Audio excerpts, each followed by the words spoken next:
Can you still wash a car the traditional way in full sunlight without messing up the paint or leaving spots everywhere?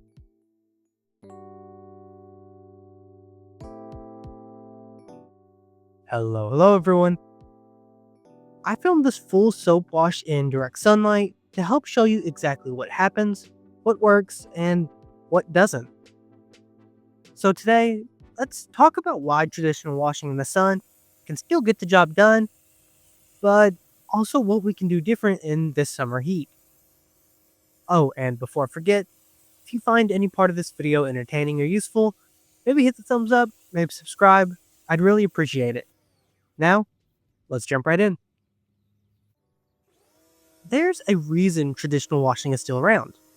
It's satisfying, it works, and for years it was the go-to method.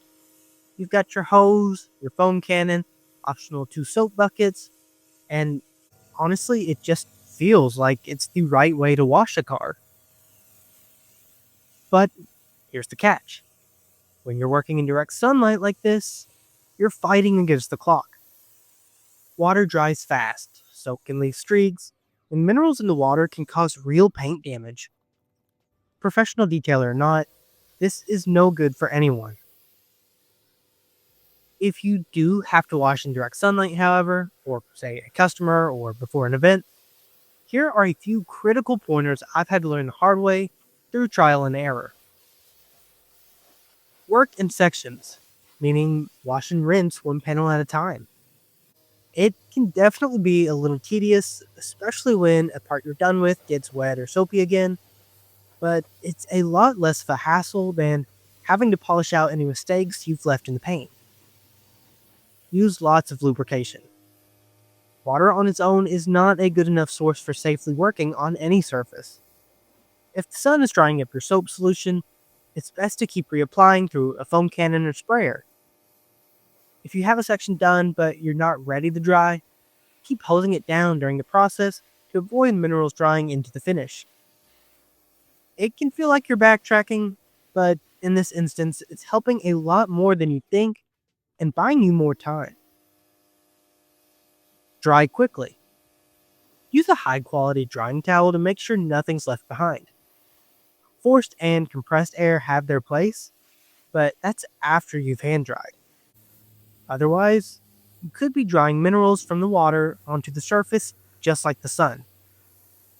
So mainly pull out the leaf blower only for the areas that continuously drip, like say lug nuts, badges, or under the mirrors.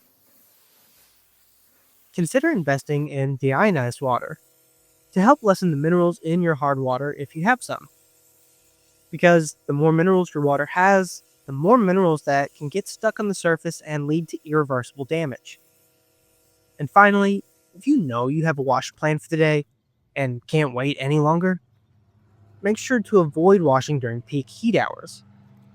About lunchtime to midday is the worst because the sun is directly overhead, just beating down on you and the vehicle. So early in the morning or later in the evening is typically your best bet for longer working time and less backtracking overall. So why does this process now feel kind of outdated?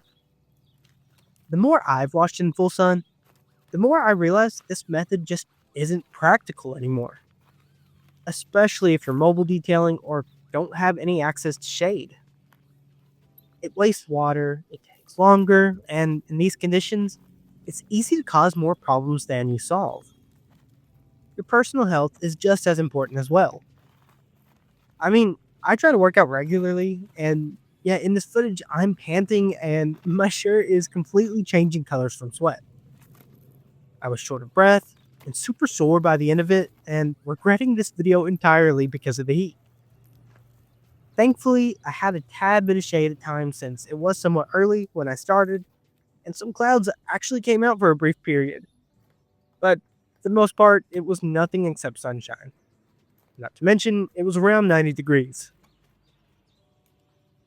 All of these reasons are exactly why it's time to swap if you want to stay profitable and efficient without wasting time, money, and most importantly, risking your own health.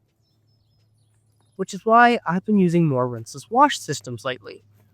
And if you haven't taken the time to try any out yet, it's a complete game changer.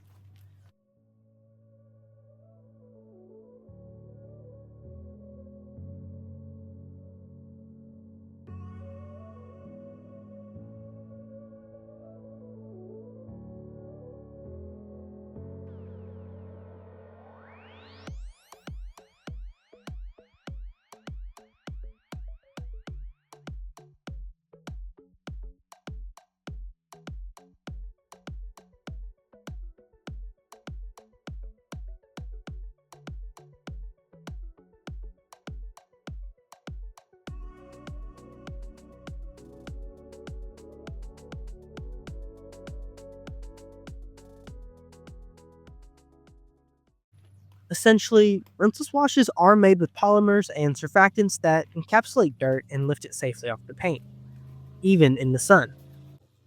In some cases, there's no need for a hose or even running water. Crazy enough, with these products, there's also way less chances of spots or streaks, as it's a drying aid too. This way, I've now saved a ton of water, product, and overall time by adding it to my regular routine year round. If you want to learn more about how useful rinseless wash can be and the many other use cases, I've got a video breaking it all down. So, to sum it all up, is traditional washing in the sun still worth it? Sure, if you're very careful about the products you use, prepared to somewhat work against yourself to avoid letting things dry, and quick to run around the vehicle fast enough to get the job done. But for me and many others in the detailing community, rinseless has been the better option almost every time, especially when working mobile, in the heat, or just trying to keep things simple. Traditional washes definitely still have their place, especially if you want to have, say, some more fun with the crazy foam and satisfying suds, but it comes with a lot more variables, as I hope you now know. Tell me in the comments, do you still wash the old school way, or have you made the switch? If you found any part of this video entertaining or useful, maybe hit the thumbs up, maybe subscribe, I'd really appreciate it. Stay tuned for more detailing videos like this every week, and check out my last rinseless wash breakdown video if you want a little more insight into all things rinseless and how it can help you. Thanks for watching guys, and that's that. See ya.